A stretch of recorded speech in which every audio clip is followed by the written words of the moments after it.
नमस्कार, जनता टीवी देख रहे हैं आप और मैं हूं आपके साथ रितेश कुमार गौतम। और चलिए बुलेटिन का आगाज करते हैं।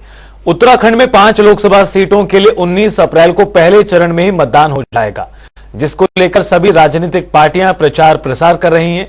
तो वहीं मुख्यमंत्री धामी ने पौड़ी और उत्तरकाशी में जनसभा को संबोधित किया। इस दौरान उन्होंने बीजेपी प्रत्याशियों के लिए वोट की अपील की, साथ ही पीएम मोदी की भी तारीफ की।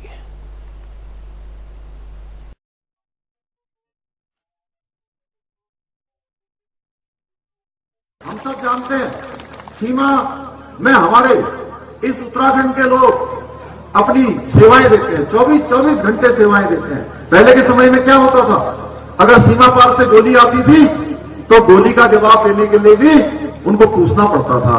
कंपनी कमांडर पूछता था, ब्रिगेड से, ब्रिगेड वाले पूछते थे, डिप से, डिप वाले पूछते थे, कमांड से वो आर्मी हेडक्वार्टर सेना मुख्यालय में जाता था, तब जाकर जो है और उसका मंत्रालय में जाता था और आदेश वापस लौटकर कभी नहीं आता था। भाइयों बहनों, मोदी जी ने इस व्यवस्था को बदलने का काम किया। मोदी जी ने कहा कि अब अगर कोई गोली दुश्मन की आएगी, आतंकवादी की आएगी, अलगाववादी की आएगी, जिहादी की आएगी, तो गोली का जवाब देने के लिए किसी से पूछना नहीं पड़ेगा।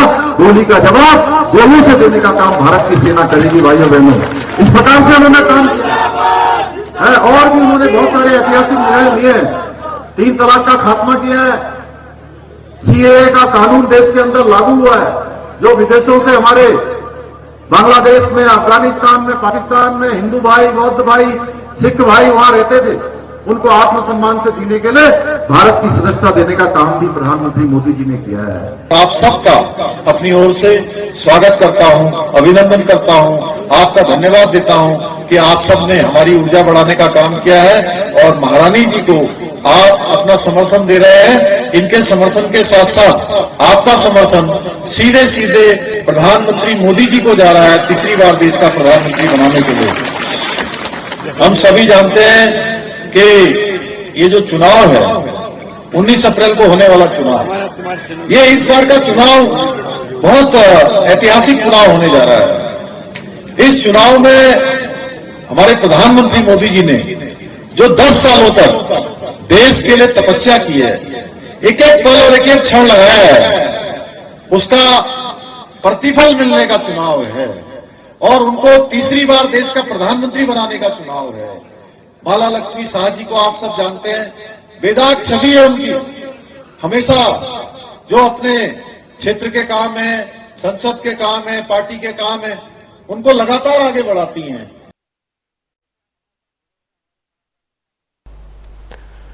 लोकसभा चुनाव से पहले बीजेपी का कुनबा लगातार बढ़ रहा है। कई दलों के नेता अपनी पार्टी का साथ छोड़ बीजेपी की सदस्यता ले रहे हैं। पार्टी में अब तक करीब 15,000 से ज्यादा लोग दामन थाम चुके हैं। तो वहीं अब पार्टी के लिए चिंता का विषय बनता हुआ नजर आ रहा है। क्यों, देखिए इस रिपोर्ट में।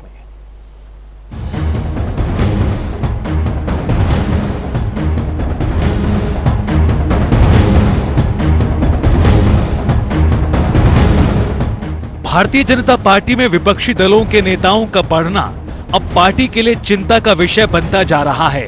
मुख्यमंत्री पुष्कर सिंह धामी ने अब बीजेपी में लगातार बढ़ रहे कुनबे को लेकर बीजेपी प्रदेश अध्यक्ष महेंद्र भट्ट से पार्टी में एंट्री के लिए मानक तय करने का सुझाव दिया है और कहा है कि बीजेपी में अब तक कांग्रेस समेत दूसरी पार्टियों के 15,000 लोग शामिल हो चुके हैं, जिसको देखते हुए महेंद्र भट्ट को मानक तय करने और पार्टी में आ रहे लोगों की स्क्रीनिंग का सुझाव दिया। ज्यादा लोग आ गए हैं, 15,000 के लगभग लोगों ने अभी तक विभिन्न दलों के लोगों ने भारतीय जनता पार्टी की सदस्यता ले ली है। लेकिन मैंने अपने प्रदेश अध्यक्ष जी से अनुरोध किया है कि अब आगे जो भी ज्वाइनिंग करें, अनुरोध किया है मैंने अध्यक्ष जी से कि कोई एक थोड़ा स्क्रीनिंग कर लें, कोई क्राइटेरिया बना लें, उसके बाद ही सब करें। वहीं बीजेपी मीडिया प्रभारी मनवीर चौहान ने कहा कि देश के प्रधानमंत्री नरेंद्र मोदी और प्रदेश के मुख्यमंत्री पुष्कर सिंह धामी के नेतृत्व में जो काम किए जा रहे हैं, उससे प्रभावित होकर लोग भारतीय जनता पार्टी की सदस्यता ग्रहण कर रहे हैं।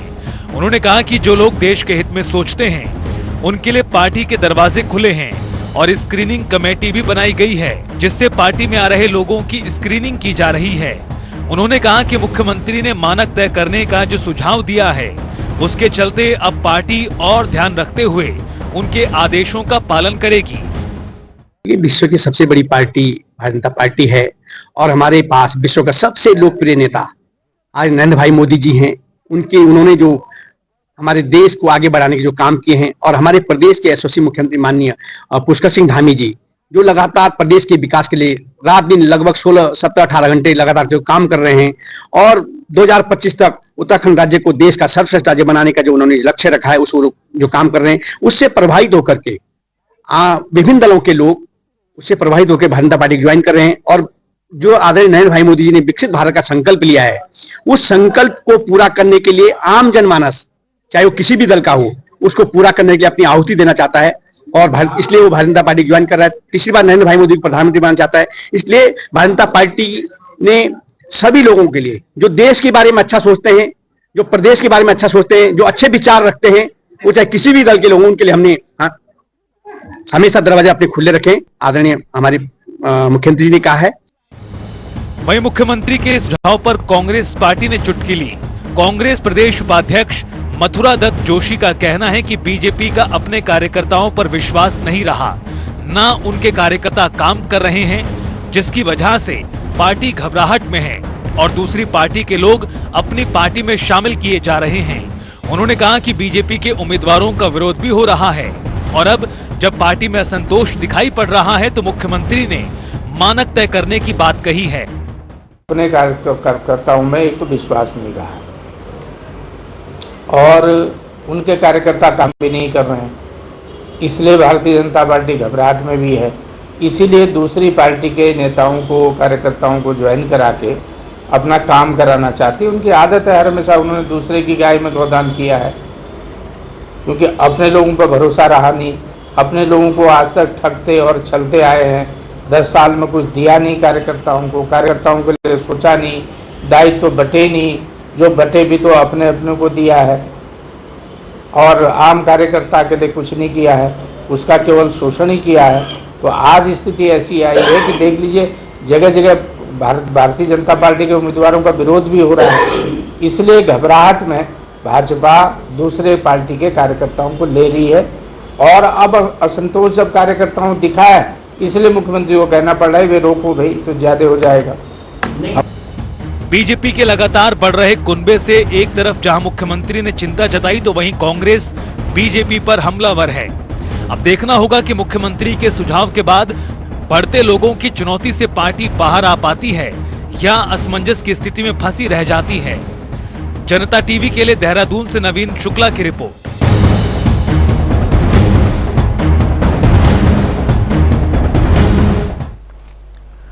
पूर्व मुख्यमंत्री हरीश रावत और कांग्रेस के प्रत्याशी वीरेंद्र रावत रुड़की पहुंचे, जहां उन्होंने बीटीगंज में जनसभा को संबोधित करते हुए कांग्रेस को वोट देने की अपील की। उन्होंने अपना एजेंडा जनता के सामने प्रस्तुत किया और जीत के बाद उन्हें पूरा करने की भी बात कही। इस दौरान पूर्व राज्यसभा सदस्य इसम सिंह अपने सैकड़ों समर्थकों के साथ कांग्रेस में शामिल हो गए। इस दौरान हरीश रावत ने कहा कि अगर जनता ने उन्हें मौका दिया तो हरिद्वार की तस्वीर बदलने का काम करेंगे।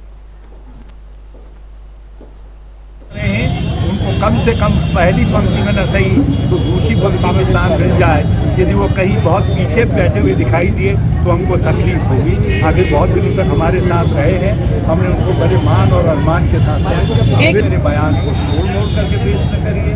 मैंने कहा सुस्ती त्यागो, गवाह चुस्त, मुद्दई सुस्त वाली स्थिति नहीं होनी चाहिए। जरा धैर्य आइए और बदलिए। भाजपा ने आपका स्थान लिया है, आप भाजपा को पदच्युत करिए, अपना स्थान प्राप्त।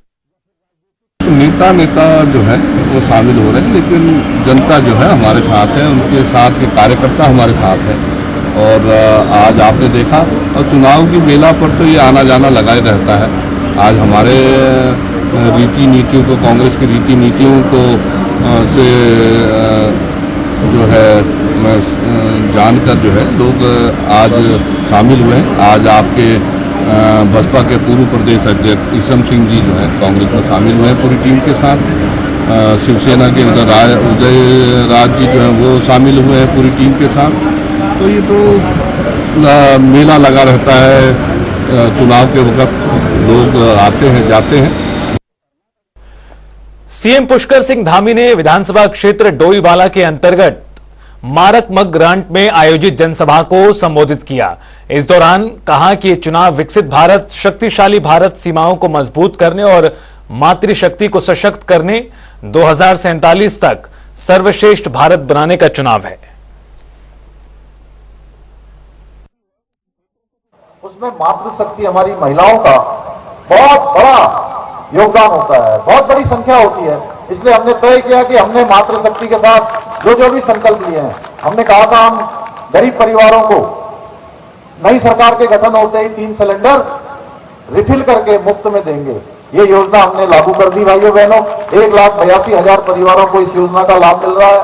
महिलाओं को जहां हमारे प्रधानमंत्री जी ने भारत की संसद में नारी शक्ति बंधन विधेयक पारित कर दिया, 33% का आरक्षण सुनिश्चित कर दिया, उत्तराखंड की विधानसभा में भी हमने विधेयक लाकर 30% का आरक्षण सरकारी नौकरियों में महिलाओं के लिए आरक्षित कर दिया है भाइयों बहनों। लोकसभा चुनाव के लिए 19 अप्रैल को मतदान होना है और इससे पहले विभिन्न राजनीतिक पार्टियों के बीच वार पलटवार का दौर जारी है। इस कड़ी में बीजेपी के वरिष्ठ नेता पूर्व प्रदेश उपाध्यक्ष केदार जोशी ने कांग्रेस पर तंज कसा, कहा कोई नीति और कोई नेता नहीं है।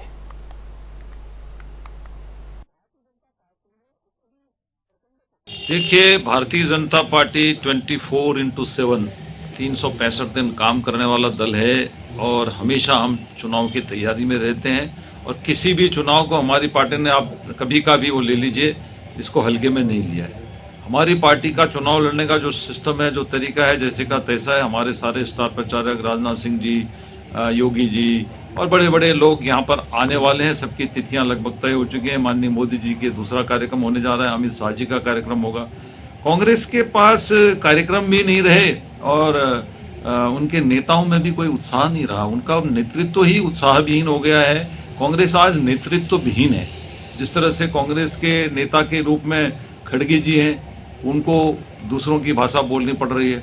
और जहाँ तक राहुल गांधी का विषय है, वो तो खुद ही भ्रमित हैं। उसके कारण ही सभी कार्यकर्ता उनकी भाषा बोलने के चक्कर में हरीश रावत जी जैसे लोग अपने बेटे को पप्पू कह रहे हैं।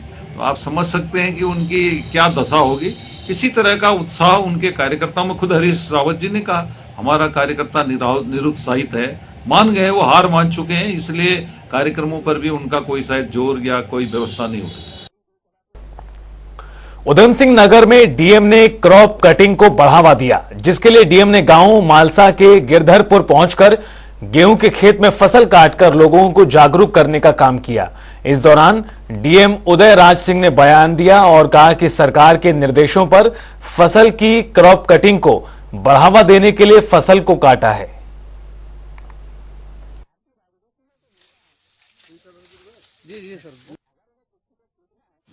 देखिए, आज ये क्रॉप कटिंग एक रूटीन प्रक्रिया है। गवर्नमेंट इसके माध्यम से औसत उपज निकालती है और सारी अपनी पॉलिसीज इसी के बेस पर फ्यूचर के लिए तय करती है। ये बड़ा इम्पोर्टेंट काम है और इस के सिलसिले में ही आज मलसा गिरधर गांव में मैं यहाँ आया हूँ। मेरी टीम है, ये खेत चिन्हित किया गया था और इस खेत की अभी कटिंग की गई है। इसमें जो गेहूँ निकलेगा, अभी इसकी पूरा गेहूं निकाल के प्रोसेस करके इसकी तौल कराई जाएगी और देखा जाए कितना है। ये कुल गाटा का जो रकबा है वो 0.2030 है, माने 2030 वर्ग मीटर है। अपर मुख्य निर्वाचन अधिकारी ने जानकारी देते हुए बताया कि भारत निर्वाचन आयोग की ओर से सुविधा पोर्टल बनाया गया है, जिसका मकसद निर्वाचन की प्रक्रिया को सुगम और सरल बनाना है। विजय कुमार जोगदड़े ने बताया कि इस पोर्टल पर प्रचार की अनुमति, हेलीकॉप्टर की अनुमति, पोस्टर लगाने की अनुमति सहित प्रचार से संबंधित अन्य अनुमतियां ऑनलाइन माध्यम से मांगी जा सकती हैं।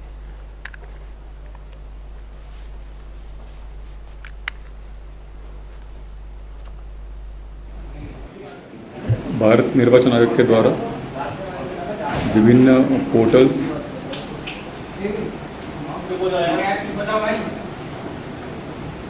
भारत निर्वाचन आयोग के द्वारा निर्वाचन प्रक्रिया को सुगम और सरल बनाने के लिए विभिन्न ऐप्स और पोर्टल तैयार किए गए हैं। उसी के अंतर्गत सुविधा एक पोर्टल उनके द्वारा तैयार किया गया है, जिसके माध्यम से निर्वाचन प्रक्रिया के दौरान नामांकन की प्रक्रिया हो सकती है। इसके बाद में जो प्रचार के समय के भीतर जो अनुमतियां होती हैं, प्रचार की अनुमति, हेलीकॉप्टर्स की अनुमति, वाहन अनुमति, पोस्टर, बैनर, यूनिपोल्स की अनुमति, ये समस्त अनुमतियां इस सुविधा ऐप के माध्यम से उपलब्ध कराई जाती हैं और किसी भी कैंडिडेट को या पॉलिटिकल पार्टी को कहीं पर भी फिजिकली जाने की आवश्यकता नहीं होती है। इस पोर्टल के माध्यम से वो ऑनलाइन मोड से आवेदन कर सकते हैं और अनुमतियां भी ऑनलाइन मोड से प्राप्त। देश भर में नवरात्रों की धूम नजर आ रही है। धर्मनगरी हरिद्वार में भी माता के मंदिर में भक्तों की भीड़ आज उमड़ी। हरिद्वार की अधिष्ठात्री देवी कही जाने वाली माया देवी मंदिर में भी सुबह 4 बजे से श्रद्धालुओं का तांता लगना शुरू हो गया। आपको बता दें कि इस मंदिर की ऐतिहासिक मान्यता है। शक्तिपीठों में से एक ये शक्तिपीठ अपने आप में काफी खास है। जनता टीवी संवाददाता संजय प्रसाद की खास रिपोर्ट आपको दिखाते हैं। तो मैं माँ को प्रणाम करता हूँ। ये माता जी प्रथम शक्तिपीठ है। जितनी भी शक्ति, ये तो हरिद्वार की शक्ति यही है, बाकी सभी शक्तिपीठों को उत्पत्ति केंद्र भी है, क्योंकि माता सती ने यहीं पर बैठकर शरीर का त्याग भी किया था। और माया नगरी नारद मोह के समय भी यही नगरी बनी थी। जब नारद को मोह हुआ था तो विष्णु भगवान ने यही नगरी बसाई थी, मायापुरी। जब से मायापुरी है। देखिए भैया, माता के नवरात्र शुरू हो चुके हैं और दूर दूर से श्रद्धालु लोग हरिद्वार आते हैं। जैसे हरिद्वार अतीत नगरी है, जिसमें हरिद्वार माया देवी मंदिर, मनसा देवी, चंडी देवी, गंगा मंदिर है और जो दूर दूर से लोग आते हैं उनकी मनोकामना पूर्ण होती है। देखो, माया देवी मंदिर एक प्राचीन मंदिर है और जो श्रद्धालु लोग आते हैं उनकी यहाँ से मनोकामना पूरी पूर्ण होती है। ये बहुत प्राचीन मंदिर है ना, इसलिए काफ़ी टाइम से है, तो इस वजह से हम हर साल यहीं आते हैं, यही मंदिर पे, मतलब हमको यही मंदिर आते हैं क्योंकि यहाँ पे बहुत अच्छा सुकून मिलता है और कुछ नहीं। मुझे ऐसी भीड़ रहती है क्योंकि है मंदिर में कुछ ऐसी बात की अलग लगता है, मतलब अच्छा लगता है। पूरे रुड़ के यहाँ रुड़ दे रहा हरिद्वार में जितने भी मंदिर अच्छा लगता है, मतलब बहुत अच्छा मंदिर है। हो गए हैं, मैं यहाँ से जो मांगते हैं वो मंगन पूरी हो जाती है। जो मांगा है मुझे तो मिला है और क्या बोलते हैं, मैं बहुत खुश हूँ। यहाँ रोज़ आती हूँ मैं और कहते रोज़ दर्शन करती हूँ, बहुत अच्छा लगता है मुझे। यहाँ सुबह शाम आती हूँ मैं यहाँ दर्शन करने और अच्छा लगता है, बहुत शांति मिलती है मुझे यहाँ। उसके लिए देखो, बहुत मान्यता मंदिर है, यहाँ पे बहुत दूर दूर से लोग आते हैं, बहुत दूर दूर से लोग भी आते हैं यहाँ दर्शन करने आते हैं। बहुत अच्छा लगता है, यहाँ सब आते हैं दर्शन करने के लिए। फिलहाल इस बुलेटिन में इतना ही। आप देखते रहिए जनता टीवी।